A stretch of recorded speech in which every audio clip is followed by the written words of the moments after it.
Oltin vohaning bepoyon kengliklarida qad ko'tarayotgan ulkan sanoat kompleksi. Mamlakat iqtisodiyotining muhim bo'g'ini sanalgan neft, gaz, kimyo sohasidagi o'ziga xos innovatsion yechim. Dunyoda analogi kam bo'lgan ulkan zavod qurilishi shu kunlarda yanada avj pallasiga chiqqan. O'zbekiston UzGTL korxonasida sintetik yoqilg'i ishlab chiqarish bo'yicha yirik loyiha amalga oshirilmoqda. Davlatimiz rahbarining tashabbusi bilan olib borilayotgan ushbu amaliy ishlar sho'rtan gazni qayta ishlash kompleksi negizida mintaqada birinchi marta gaz kimyo klasterini tashkil etishni ko'zda tutishi bilan ahamiyatlidir. Bunaqa zavod dunyoda faqatgina 3-4 ta mamlakatda bor. Hozirgi vaqtda loyihani umumiy amalga oshirish jarayoni 40% ga yetdi desak bo'ladi. Hozir ko'rib turganingizdek, asosan turboprovod uchun mana estakada, yerga suv o'tkazadigan turboprovod hamda yong'in xavfsizligi turboprovodlari o'tkazilyapti.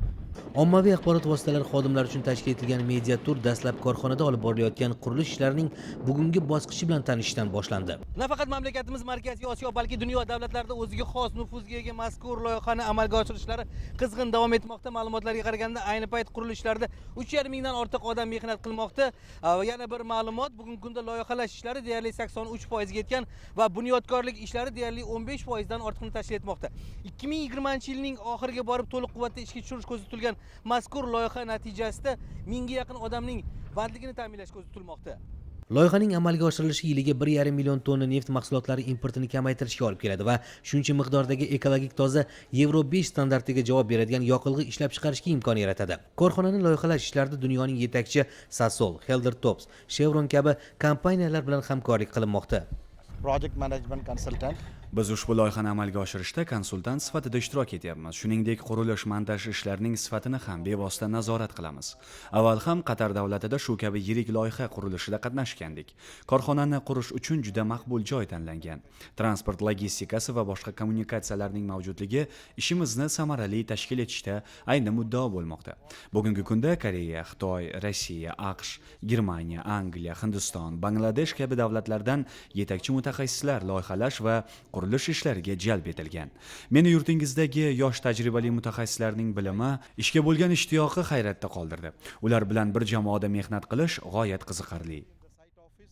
Qariyb 135 gektarlik maydon o'ziga xos kompleksga aylangan. Qulay imkoniyatga ega ofislarda xorijlik hamkorlar bilan barobar mahalliy mutaxassislar, chet elda malaka oshirgan o'zbekistonlik yuzlab yoshlar ham mehnat qilishmoqda. E'tiborlisi, ularning har birida muhandislik sohasida yangicha fikr va innovatsion yondashuv bor. Zavodimizda texnologiyasi gazdan sintetik yoqilg'i olish hisoblanadi. Ya'ni bundan asosiy mahsulotimiz hisoblangan kerosin, aviakerosin, dizel va nafta mahsulotlarini olish hisoblanadi. Yoshlarimiz shu innovatsion loyihalarga juda ham talabchan. Misol keltirib oladigan bo'lsak, zavodimizdan eksport qilib olinadigan kimyoviy reagent hisoblanadi. Bu kimyoviy reagentni biz asosan suvni tozalashda, quvurlarimizda zanglashini oldini olish, korroziya darajasini kamaytirish uchun ishlatamiz. Buni biz chetdan eksport qilib olamiz. Shuni o'zimiz ham hozir shu ustida ish olib boryapmiz. Inhibitor korroziya deb nomlanadi. Bu asosiy xim reagent hisoblanadi. Buni biz kelajakda zavodimiz qurilgandan keyin chetdan sotib olmasdan o'zimizdan mahalliy mahsulot qilib, o'zimizning texnologik quvurlarga,